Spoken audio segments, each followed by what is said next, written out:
की तुमच्या ऑफिसमधनं ही गुन्हेगारी चालती ही आहे का नाही, नसेल तर तुम्ही तपास करा. ची मराठी न्यूज वेबसाईट प्रत्येक अपडेटसाठी isakal.com ला नक्की भेट द्या.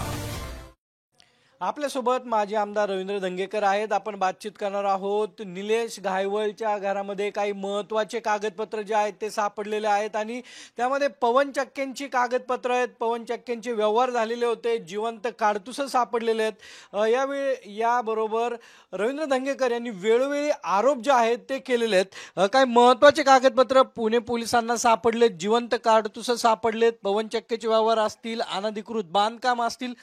पुण्यामध्ये येऊन एका गुंडांनी एवढी दहशत तयार करायची, मग हे कुठला प्रकार आहे सगळा? सध्या पुणेकरांनी बाहेरच्या लोकांना स्वीकारलंय. जे चंद्रकांत दादा कोल्हापूरहून आले त्यांना स्वीकारलंय.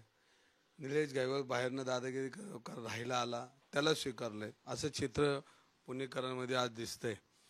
लोकशाहीमध्ये निवडणुका हरणं जिंकणं हा लोकशाहीचा भाग आहे आणि त्याच्यामध्ये काल प्रवीण दरेकर ज्या पद्धतीने बोलले की रवी कुठं आमदार आहे, तर वस्तुस्थिती मी आमदार नाहीच आहे, पण मी आमदार होईल असंही त्यांना सांगतो. कारण शेवटी लोकशाहीमध्ये ही जनता बघत असते.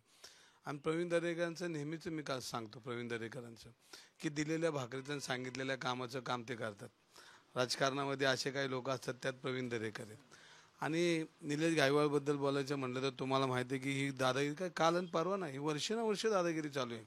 चंद्रकांत दादा तर आज महाराष्ट्रात फिरताना इंच राजकीय लोकांवर टीका करतात, त्यांची पर अंडे पिल्ले काढतात, त्यांच्यावर टीका करतात. हे सगळं त्यांना करतात. त्यांच्या ऑफिसमध्ये समीर पाटील नावाचा माणूस हा मोकामधला गुन्हेगार हा तिथं वावरत असतो आणि दादांची सगळी कामं बघतो.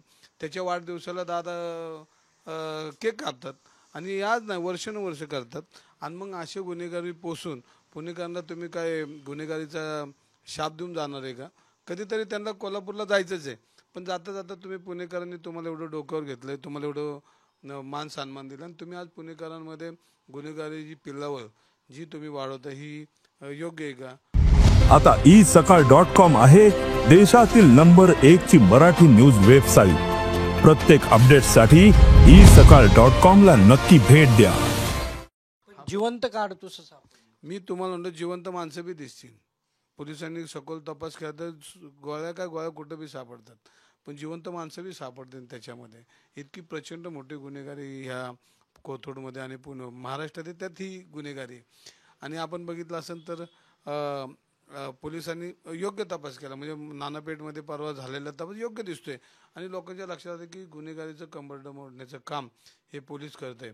आणि तेच निलेश घायवळच्या बाबतीत जर केलं तर मला नाही वाटत की परत दुसरा घायवळ जन्म घेईन.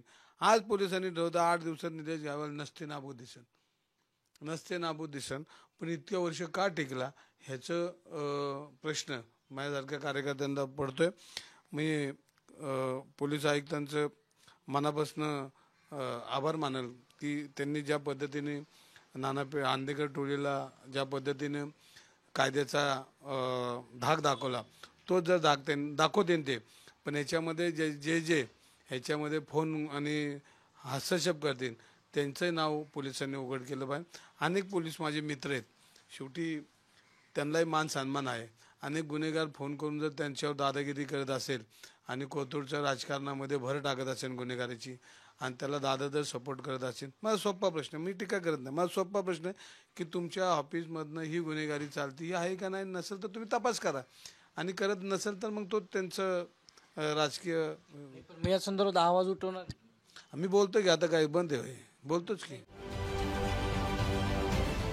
महाराष्ट्रातील सर्व बातम्यांचे विश्वासार्ह व्यासपीठ सकाळच्या सर्व सोशल मीडिया प्लॅटफॉर्मला लाईक, फॉलो आणि सबस्क्राईब करा. तसंच सर्व नोटिफिकेशनसाठी बेल आयकॉन प्रेस करायला विसरू नका.